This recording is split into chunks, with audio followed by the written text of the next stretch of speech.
उत्तर भारत के पर्वतों के बीच स्थित त्रिकुट पर्वत की गोद में एक ऐसी दिव्य कथा जन्म लेती है जिसे सुनकर आज भी श्रद्धा और रहस्य दोनों जाग उठते हैं। बहुत समय पहले जब पृथ्वी पर अधर्म और अत्याचार बढ़ने लगे, तब देवताओं ने मिलकर आदिशक्ति से प्रार्थना की। उसी पुकार से तीनों शक्तियां महाकाली, महालक्ष्मी और महासरस्वती एक दिव्य प्रकाश में एकत्रित हुईं। उस प्रकाश से एक तेजस्वी कन्या प्रकट हुई जिसका नाम रखा गया त्रिकुटा। त्रिकुटा बचपन से ही साधारण नहीं थी। उसे न भूख लगती थी, न खेलों में मन लगता था।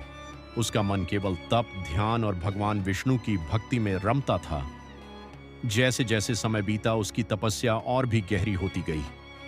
एक दिन वन में तप करते समय उसकी भेंट श्री राम से हुई, जो माता सीता की खोज में थे। त्रिकुटा ने उन्हें पहचान लिया और मन ही मन उन्हें पति रूप में स्वीकार कर लिया। लेकिन श्री राम ने उसे समझाया कि इस जन्म में वे एक पत्नी व्रत का पालन कर रहे हैं। उन्होंने वचन दिया, कलयुग में वे उसे स्वीकार करेंगे। साथ ही उन्होंने त्रिकुटा को त्रिकुट पर्वत पर जाकर तप करने का आदेश दिया और कहा कि आने वाले समय में लोग उसे वैष्णो देवी के रूप में पूजेंगे। राम के आदेश के बाद त्रिकुटा पर्वतों की ओर चल पड़ी। उसके साथ रक्षा के लिए हनुमान जी भी थे। पहाड़ों के बीच उसने एक गुफा को अपना तप स्थल बनाया और वर्षों तक कठोर साधना में लीन हो गई। उसी समय एक निर्धन ब्राह्मण था, श्रीधर। उसके पास खाने के लिए भी पर्याप्त अन्न नहीं था, लेकिन उसकी भक्ति अटूट थी। एक रात उसे स्वप्न में एक दिव्य कन्या दिखाई दी, जिसने उसे आदेश दिया, भंडारा करो और सभी गांव वालों को बुलाओ। श्रीधर असमंजस में था, लेकिन विश्वास के साथ उसने पूरे गांव को निमंत्रण दे दिया।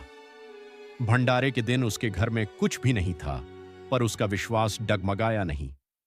तभी एक छोटी कन्या वहां आई। उसके हाथ में एक छोटा सा पात्र था। उसने खाली बर्तनों को छुआ और देखते ही देखते वे अन्न से भर गए। जितने लोग आते गए, भोजन उतना ही बढ़ता गया। यह सब देखकर श्रीधर समझ गया, यह कोई साधारण कन्या नहीं, स्वयं माता की लीला है। उसी भंडारे में एक तांत्रिक भी आया, भैरवनाथ। उसे उस कन्या पर संदेह हुआ। उसने उसका पीछा करने का निर्णय लिया। कन्या तुरंत वहां से निकलकर पर्वतों की ओर बढ़ी और भैरव उसके पीछे। रास्ते में कई पवित्र स्थान बने। एक जगह उसने बाण चलाकर जलधारा निकाली, जो आज बाण गंगा के नाम से जानी जाती है। एक स्थान पर उसने पीछे मुड़कर देखा, वह स्थान चरण पादुका कहलाया। आगे चलकर वह एक संकरी गुफा में चली गई, जिसे आज अर्धकुमारी या गर्भजून कहा जाता है। कहा जाता है कि इस गुफा में माता ने लंबे समय तक गहन तप किया। बाहर हनुमान जी पहरा देते रहे और भैरव लगातार उसे खोजता रहा। अंततः जब भैरवनाथ वहां पहुंचा तो हनुमान जी ने उसे रोकने का प्रयास किया। दोनों के बीच भयंकर युद्ध हुआ। पर्वत गूंज उठे, वातावरण कांपने लगा। जब स्थिति अत्यधिक बढ़ गई, तब माता स्वयं प्रकट हुई। उन्होंने भैरव को चेतावनी दी, लेकिन वह नहीं माना। तब माता ने अपना उग्र रूप धारण किया और एक ही प्रहार में उसका अंत कर दिया। मृत्यु के क्षण में भैरवनाथ को अपनी गलती का एहसास हुआ। उसने माता से क्षमा मांगी।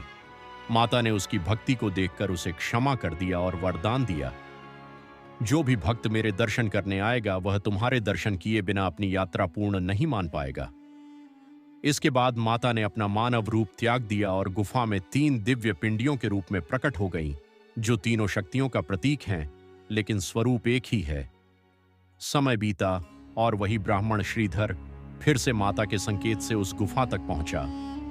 उसने पहली बार उन दिव्य पिंडियों के दर्शन किए और तभी से यह स्थान आस्था का सबसे बड़ा केंद्र बन गया। आज भी लाखों श्रद्धालु उस पवित्र गुफा तक पहुंचते हैं। कोई मनोकामना लेकर आता है, कोई धन्यवाद देने, लेकिन हर कोई वहां से एक अनोखी शांति और विश्वास लेकर लौटता है। यह केवल एक कथा नहीं, बल्कि आस्था, विश्वास और शक्ति का जीवंत प्रतीक है। जय माता दी।